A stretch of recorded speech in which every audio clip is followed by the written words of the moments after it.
Bonjour à toutes et à tous. Je sais pas si ça va être la meilleure des intros, mais bienvenue dans cette nouvelle vidéo. Aujourd'hui au programme, on va travailler ce matin et ensuite on ira s'entraîner. Aujourd'hui, on a un gros training squat et j'ai reçu quelque chose en rapport avec ça. Est-ce que vous êtes prêts ?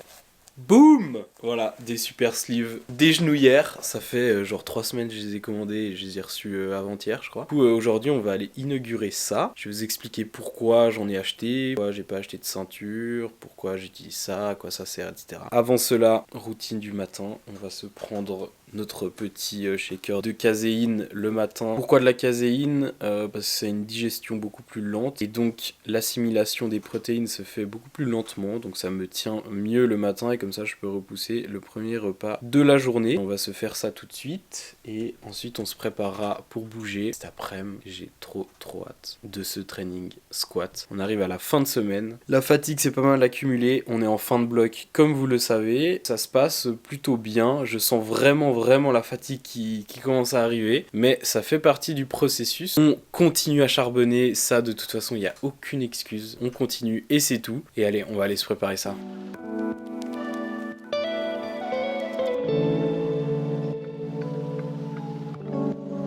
Et le premier café de la journée, j'essaie de le repousser le plus possible. Avant, je me faisais mon petit maté. Mais en fait, juste, j'adore le café. Donc, je suis repassé un peu plus sur du café. De temps en temps, je me fais un maté, mais ça devient de plus en plus rare. Le café reprend le dessus et j'essaie de le repousser le plus possible la matinée. Comme ça, je peux avoir mon petit coup de boost et mon petit plaisir de la matinée quand j'en ai besoin. Et je viens surtout de me rendre compte que j'ai pas à bouffer pour midi et je dois cuisiner. J'ai tellement la flemme. Oh là là. Mais bon, il faut ce qu'il faut, donc on va le faire. De toute façon, on n'a pas trop le choix. Et comme ça, on se prépare notre petit top pour midi et on sera bon. J'ai aucune envie. Bon, puis pour changer un peu, on aura du bœuf haché avec du riz et des haricots rouges. Donc allez, moi je vais me préparer ça, je vais me mettre au boulot. Il est temps de manger le repas de midi. Je vais vous parler de ces sleeves. Je voulais donc vous parler de ces genouillères. Je les ai enfin reçues et on va aller tester cet après-midi. Pourquoi je les ai achetées ? Il y a plusieurs raisons. Déjà, j'ai envie de protéger mes genoux. Et la raison pour laquelle je ne les ai pas achetées avant, c'est simplement parce que j'avais envie de me concentrer profondément sur la technique du mouvement. J'avais déjà fait des squats quand je faisais pas mal de ski, mais jamais en lourd, jamais en force. Et du coup, j'avais pas réellement besoin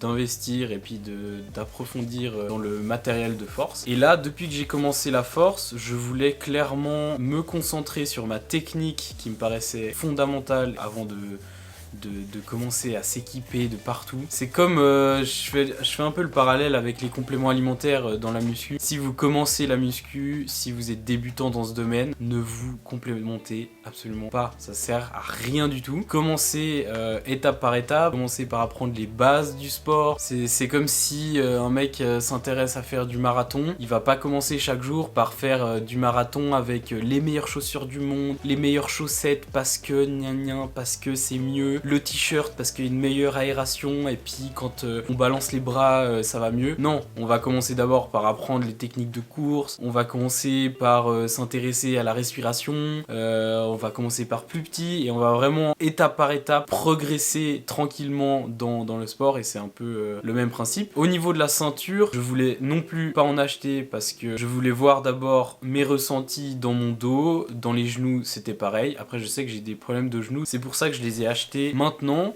il y a genre 3 semaines, un mois, mais je les ai reçus qu'il y a quelques jours. Pour moi, là, à ce moment précis, c'était intelligent d'investir dans ces genouillères. Après, la ceinture, je vais pas investir maintenant, vu qu'il me reste 1 semaine et demie de force, et puis après, je vais passer un peu à autre chose, donc je vais pas lâcher 200 balles ou même 100 balles dans une ceinture. Clairement, c'est pas pour maintenant. Donc, mon avis sur les équipements de force, etc., ça peut être utile, mais quand vous avez accumulé une certaine expérience dans le sport. Je vous ai fait le parallèle avant avec la muscu, c'est exactement comme prendre de la whey, de la créatine, du collagène, des vitamines, des minéraux de partout. Concentrez-vous avant sur des choses beaucoup plus basiques et ça sert complètement à rien. Ça va fausser votre progression, ça va vous emmener juste dans des extrêmes, vous allez finir par vous blesser, vous allez finir par faire n'importe quoi et il y aura des conséquences beaucoup plus à long terme. Vaut mieux partir d'une base et ensuite de construire à partir de cette base que de partir hyper loin avec tout tous les équipements de partout et au final ne pas comprendre ce qu'on fait, ne pas comprendre son sport et ne pas comprendre tout ce qui englobe le sport. Donc ça concerne l'alimentation, l'hygiène de vie, l'entraînement en tant que tel, etc. Pour moi, ça me paraissait hyper important de pas tout de suite investir et de pouvoir ressentir un peu ce qui se passe dans mon corps, surtout au niveau des squats, parce que j'en avais jamais fait en très lourd. Je vais pas dire que je soulève 2000 kg, mais j'avais jamais squatté en lourd, donc je voulais voir à quoi m'attendre. Maintenant c'est chose faite, je sais que la ceinture je vais pas investir dedans, mais ces sleeves du coup, quand je les ai reçus, je les ai essayés au poids du corps et incroyable, ça sert, bon logique en même temps, mais j'ai l'impression qu'il y a une belle différence, donc on verra. Je pense que mes genoux vont me dire merci aussi. Cet après-midi, j'ai regardé avant mon programme, j'ai complètement zappé, mais on a du muscle up avant cette séance de squat, et en ce moment le tirage c'est très compliqué. Je suis très lourd et mes entraînements en traction et en muscle up c'est assez catastrophique. Ma technique elle est ok, mais je progresse pas réellement et je stagne. C'est assez problématique on va dire. Et encore plus sur les muscle up, j'ai des grosses douleurs à l'avant-bras pendant la transition et autour des coudes, donc je travaille tout le temps beaucoup à l'élastique, mais voilà, j'ai un gros retard sur les muscle up, ça j'en suis clairement conscient. Comme je vous l'ai déjà dit, la technique aussi est complètement catastrophique, je sens qu'il me manque quelque chose, mais je continue à y travailler dessus. Et en soi, là pour aujourd'hui, je n'ai aucune envie de taper des muscle up, mais c'est dans ce genre de moment où ok, je sais que je suis hyper faible sur ce mouvement. Où est-ce qu'on va travailler? Est-ce qu'on va travailler sur ces mouvements forts ou mouvements faibles? Et ben on va aller sur les mouvements faibles. Et ça, on va transformer ces points faibles en points forts. En tout cas, c'est l'optique. Et il y a quelque chose qui est hyper important, c'est l'intention. L'intention, les amis, c'est au-dessus de beaucoup de choses. Et selon moi, c'est une des clés pour progresser, c'est l'intention que vous mettez dans quoi que ce soit. Avant votre série, ok, quelle intention je vais mettre? Avant mon entraînement, ok, aujourd'hui, quelle intention je vais mettre? Et l'intention, c'est limite plus important que l'exercice en soi. L'exercice, ça peut être un outil pour progresser sur certaines choses, mais l'intention reste fondamentale et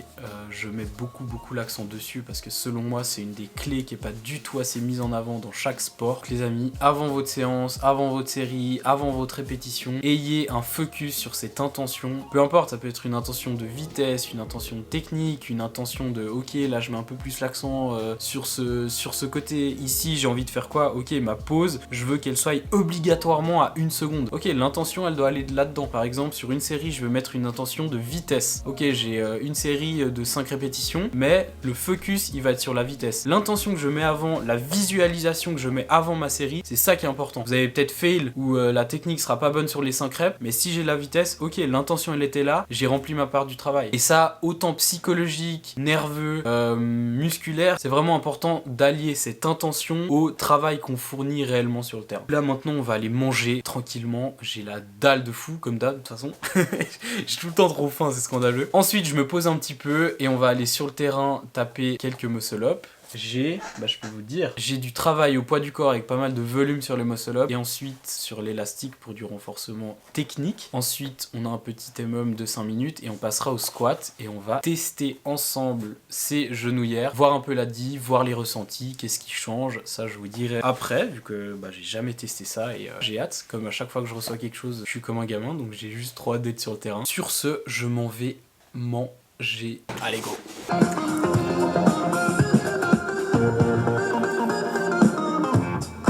Il est 15 h les amis, nous allons bouger pour cette séance, on est motivé à fond de fou, vamos. Force à moi, force à vous et let's go.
Je viens de rentrer, il est 19h50. Je vais mourir de faim encore. J'ai l'impression que tout le vlog c'est j'ai faim, mais en même temps j'ai trop faim. On va se poser, faire un peu le bilan de cette session. C'était une grosse séance squat avec beaucoup de volume. Bilan de ces petites sleeves SBD. Je les ai retournées parce qu'en fait déjà quand je les ai enlevées elles étaient trempées. Mais alors trempées, à voir comment ça tient sur le long terme. Parce que si à chaque fois elles sont trempées de transpiration dégueulasse, ça va être sympa. Mais du coup bilan de ces sleeves incroyable. Le ressenti est fou. Franchement j'ai pas du tout eu des gênes. Ça m'a pas du tout gêné. À l'arrière du genou quand elle se plie. Mon genou se plie, bah souvent c'est là où ça fait des petits plis. Et puis ça dérange. On sent qu'il y a des plis mais ça m'a pas du tout dérangé plus que ça. J'ai senti clairement une stabilisation au niveau du genou et surtout je pense que ça me fait gagner quelques kilos. Déjà juste pour la confiance je trouve que c'est pas mal. Tu te sens vraiment soutenu et quand tu pousses ta phase concentrique est beaucoup plus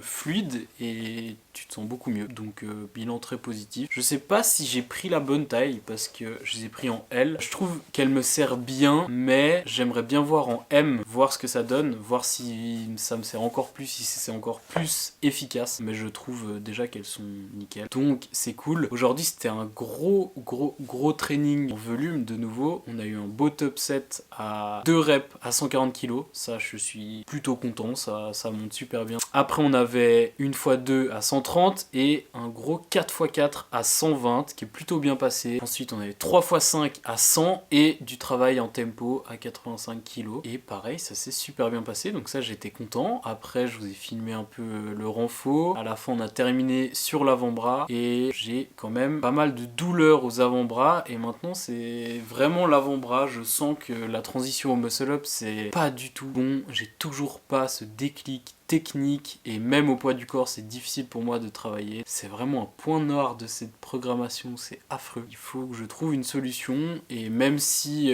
en soi ce bloc se termine la semaine prochaine, je vais continuer à le travailler parce que je veux pas m'arrêter sur un aussi gros échec, genre c'est mort, y a pas moyen.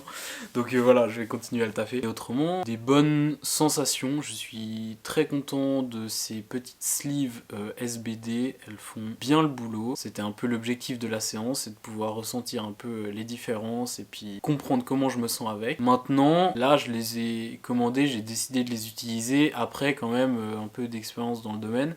Et je pense que si vous commencez, si votre question c'est est-ce que je dois me prendre des genouillères ou est-ce que je dois m'acheter une ceinture, c'est clairement pas la bonne question à se poser. Et ça faut quand même s'ancrer en tête que si vous posez cette question, c'est qu'il y a un problème, il y a un problème quelque part et c'est pas possible de commencer dans quelque chose et de se poser ce genre de questions. Comme je vous ai dit avant, il y a la base à maîtriser et ça c'est fondamental. Et il n'y a même pas à réfléchir plus loin, vous devez maîtriser les bases, c'est aussi simple que ça. Et les bases, là par contre il y a plein de questions à se poser et super intéressantes, bien plus intéressantes que est-ce que je dois m'acheter des sleeves ou pas et est-ce que je dois m'acheter une ceinture ou pas. Donc posez-vous les bonnes questions, surtout quand on débute et vous verrez que vous allez approfondir dans la bonne voie, vous allez comprendre certaines choses qui vont vous faire kiffer 1000 fois plus que n'importe quelle autre chose externe à vous-même en tant que débutant ou si vous découvrez un peu le squat lourd et si vous commencez à faire du powerlifting, du streetlifting. Concentrez-vous sur les bases avant de passer à ce genre de choses. Moi je suis content de les avoir maintenant, ça me fait du bien et puis pour mes genoux aussi c'est cool. Mais avant je suis passé par plusieurs étapes qui m'ont permis de comprendre un peu comment ça fonctionnait et me concentrer sur de la technique et des bases ancrées et des bases solides. Je continue toujours à travailler dessus parce que c'est pas parce qu'on a du matériel externe qui peut nous aider sur certains mouvements. Parce que le but sur le powerlifting par exemple ou du streetlifting c'est de soulever le plus lourd. Tout ce qui est accepté en compétition, on peut l'utiliser à bon escient et à l'utiliser pour soulever le plus lourd possible. C'est aussi simple que ça. On essaye d'optimiser nos performances, c'est ça aussi qu'il faut retenir. Voilà, si vous êtes débutant, je vous conseille pas du tout de vous concentrer sur cette question. Si vous commencez à être confirmé et que vous posez un peu certaines questions là-dessus, ça peut être intéressant d'approfondir un peu le sujet et puis de regarder si ça peut vous correspondre. Je pense que c'est tout pour moi, je suis explosé, je vais aller prendre une bonne douche et m'alimenter parce que là j'ai trop faim. Je vous souhaite une bonne semaine, on se retrouve la semaine prochaine pour une jolie vidéo. Je vous souhaite que du bon. Prenez soin de vous, force à vous pour cette semaine, je suis tout avec vous. N'hésitez pas à mettre un like, à vous abonner et puis à commenter, à me dire ce que vous en pensez. Je sais pas si vous avez un avis sur le matériel en général. Là je prends l'exemple des sleeves, mais ça peut être autre chose, ça peut être la ceinture, ça peut être des protège-poignets, les coudes, etc. Ça peut être n'importe quoi. Dites-moi en commentaire si vous avez un avis là-dessus. Je suis ouvert à tout pour en discuter. Je vous souhaite une belle semaine et ciao ciao!